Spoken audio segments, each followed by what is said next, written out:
প্রিয় দর্শক আসসালামু আলাইকুম, স্বাগত জানাচ্ছি রয়্যাল বাংলা টিভির সংবাদে। সাথে আছি আমি শায়লা শারমিন। এখন দেখবেন ঢাকা থেকে প্রতিনিধির পাঠানো ভিডিও চিত্রে রয়্যাল বাংলা টিভির সংবাদ। বাংলাদেশ পরিবেশ ও মানবাধিকার বাস্তবায়ন সোসাইটি উদ্যোগে বর্ষপূর্তি ও বিজয় উৎসব 2024 হিউম্যান রাইটস অ্যাওয়ার্ড মনোজ্ঞ সাংস্কৃতিক অনুষ্ঠান 27 ডিসেম্বর কাজী নজরুল ইসলাম এভিনিউ, কাওরান বাজার, Dhaka national life insurance auditorium NLI ভবনে অনুষ্ঠিত হয়। উক্ত অনুষ্ঠানটি সফল করতে সার্বিক সহযোগিতা করেন national life insurance company limited. Media পার্টনারে ছিলেন ATN বাংলা। অনুষ্ঠানে প্রধান অতিথি হিসেবে উপস্থিত ছিলেন বাংলাদেশ এনার্জি রেগুলেটরি কমিশনের চেয়ারম্যান জালাল আহমেদ। উদ্বোধক ছিলেন ন্যাশনাল লাইফ ইন্স্যুরেন্সের ব্যবস্থাপনা পরিচালক ও CEO মোহাম্মদ কাজিম উদ্দিন। বিশেষ অতিথি হিসেবে উপস্থিত ছিলেন ব্রিজকেমি লিমিটেডের ব্যবস্থাপনা পরিচালক নাজমুল করিম, গীতিকার সুলকার ও কণ্ঠশিল্পী Masudur Rahman Milki, GM Helal Uddin, vice president ও প্রধান সমন্বয়কারী Takaful, national life insurance, Bonful and company Comilla zone DGM Sheikh Mohammad Farid ও স্বপ্নিল এর চেয়ারম্যান মঞ্জুরুল আলম টিপু। এ সময় উক্ত সংস্থার পক্ষ থেকে সম্মাননা অ্যাওয়ার্ড প্রদান করেন প্রখ্যাত কণ্ঠশিল্পী খুরশিদ আলম, সৈয়দ আব্দুল হাদি, রিজিয়া পারভিন ও নাসির খান, রনি নিট কম্পোজিট ও ডাক্তার সাবরিনা। অ্যাওয়ার্ড প্রদান শেষে বক্তব্য রাখেন প্রধান অতিথি ও ডাক্তার সাবরিনা সহ অন্যান্যরা।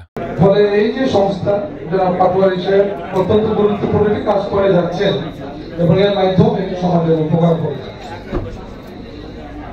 আজকের যে অনুষ্ঠান, বিশেষ করে আমি যেটা দেখছি এখানে সংগীতাঙ্গনের গুরুত্বপূর্ণ ব্যক্তিদের পদচারণা, বিখ্যাত শিল্পী যাদের বিশেষ করে খুরশিদ আলম এবং সৈয়দ আব্দুল হাদি, যাদের গান শুনে আমরা বড় হয়েছি।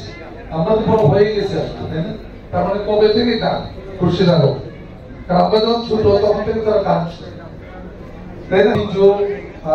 5 দশক 6 দশক ধরে গেয়ে চলেছেন, বড় অবদান এই সমাজে। মানবাধিকার বাস্তবায়ন সোসাইটি তাদের যে কার্যক্রম পরিবেশ রক্ষায় এবং মানুষের অধিকার রক্ষায় এই কার্যক্রম অক্ষুণ্ণ রাখবে এবং মানুষকে সম্মানিত করার যে দায়িত্ব তারা পালন করছে সেটিও অব্যাহত রাখবে। ভবিষ্যতে চেষ্টা করবো যেন আর ব্যর্থতার দিকে যাইতে না পারি। ব্যর্থতা মানুষের জীবনে থাকবে, ভুল মানুষের মানুষেরই হয়, শয়তান এবং নেতাদের কোনো ভুল হয় না। তবে আমি মানুষ, আমার কাছে ভুলভ্রান্তি থাকতে পারে, তবে আপনারা সবাই দোয়া করবেন।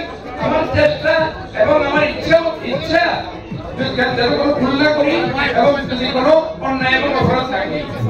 এখন মিডিয়াতে বা মানে ভাইরাল হতে হলে সেই জিনিসগুলো দেখানো হয় যেগুলো মানুষ বেশি দেখে। এখন আমি কম্বল দিচ্ছি বা আমি খাওয়াচ্ছি বা এগুলো কিন্তু মানে আমার নিজের আনন্দের জন্য এবং আমি দায়বদ্ধতা থেকে, এগুলো মানুষ দেখবেও না, জানতেও চায় না। মানুষ জানতে চায় চটকদার কিছু। হ্যাঁ, দেখবেন যে ওগুলাতে ভিউ অনেক কম, ভিউ বেশি কোথায় মানে অন্যরকম কন্টেন্টের ভিউ বেশি। মানুষ খোঁজে এন্টারটেনমেন্ট। হ্যাঁ, তো এই জন্য এই জিনিসগুলো খুব বেশি সামনে আনার আমি দরকার দেখি না। আমি কাজ করতে থাকলে একটা সময় মানুষ ঠিকই জানতে পারবেন যে এমন হচ্ছে যে কাজগুলো আমি করছি বন্দিনীদের জন্য, মানুষ জেনেছে বলেই কিন্তু ওনারা আমাকে অ্যাওয়ার্ড দিয়েছেন। হ্যাঁ, ওটা আমাকে মিডিয়ায় দেখানোর খুব একটা প্রয়োজন পড়ে নাই। তো এখন মানুষ যা দেখতে চায় তাই মিডিয়ায় দেখানো হয়। আপু, শোনা যাচ্ছে যে সাবরিনা এখন বিবাহিত জীবন পার করছেন, মানে এখন আসলে কি আপনি বিবাহিত জীবন পার করছেন? হ্যাঁ, কিন্তু বিবাহিত জীবনের সাথে হিউম্যান রাইটস এর কি সম্পর্ক?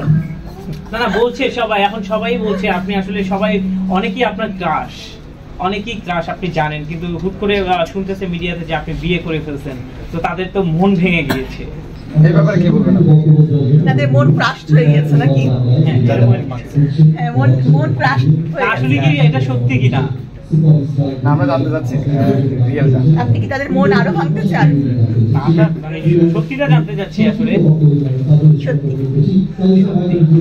আপু, আমরা দেখলাম সোশ্যাল মিডিয়াতে আরেকটা জিনিস শুনলাম যে আপনি একটা নাটকে কাজ করেছেন এবং মানে হুট করে নাটকে কেন এসেছেন?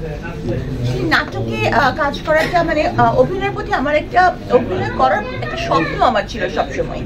হ্যাঁ, মানুষ কিন্তু তার স্বপ্ন জীবনে কোনো না কোনো সময় দেখা যায় যে হয়তো বাস্তবায়ন করার চেষ্টা করে বা হয়ে যায়। ক্যারেক্টার এসেছে যে সেটা হচ্ছে যে আমার নিজের চরিত্রের সাথে এটা মিলে, এবং আরেকটা ব্যাপার হচ্ছে যে আমার বিপরীতে যিনি আছেন, যখন আমার পরিচালক এস.কে শুভ আমাকে বলেছেন যে বিপরীতে থাকবেন ফজলুর রহমান বাবু, তখন আর আমি দ্বিতীয়বার চিন্তা করি নাই, আমি এটা করবই। তো তখন সাথে সাথে আমি রাজি হয়েছি এবং আমি আমার সাধ্য মতো করেছি। আর যেদিন আমি গেলাম শুটিংয়ে প্রথম দিন, যেদিন আমি ভাবছিলাম যে এখান থেকে পালায় যাই, কারণ মানে আমার অনেক ভয় লাগছিল যে আমি কি পারবো। তো নাটকটির এডিটিং এর কাজ মাত্র শেষ হয়েছে, তো ইনশাল্লাহ এটা খুব দ্রুত অন এয়ার হবে। আমি এই নাটকের জন্য আপনাদের কাছে দোয়া চাই, যদি ভালো লাগে সাবিনাকে পরবর্তীতে আবার নাটকে দেখা যাবে।